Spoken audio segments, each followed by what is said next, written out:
Sitraka, to tsy hitahita akory ianao le zaza notrotroiko, ilay voaloataranako nenikelyko tsy foko.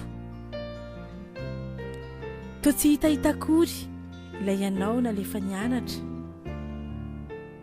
iriko mafy mba ho tafita ho reharefa mananjanaka. Dia tsy hitahita teny totovavy be sahady, ilay tia mandray andraikitra tsy mba kivy lazonady. Dia tsy hitahita teny koa ianao mifanena tamirina ary hanory tokantrano fa tojo ilay tia sady tiana. Misambara dia mitiava, dia ihany koa ny fo mazava ho mpanorona ianao sanatriavo ny mandrava.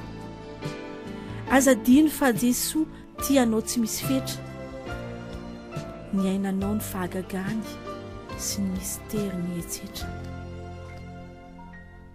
Sitraka, izay zava-nampitaiko anao tsy feno, tsy tonga lafatra. Vozay no tratrako sy azo atao, ko iangaviako ianao anaka. Ray soreo dia tehirizo, hoentinao atao fisolika, ny tokantranonao ry aiko tsodrano tsara fototra.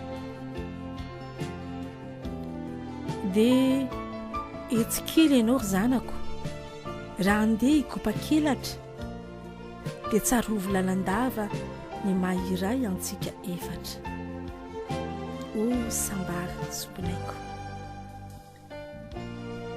misandrata maleova ny fivavahako isan'andro, dia anjo ianareo zanako tsy hiova.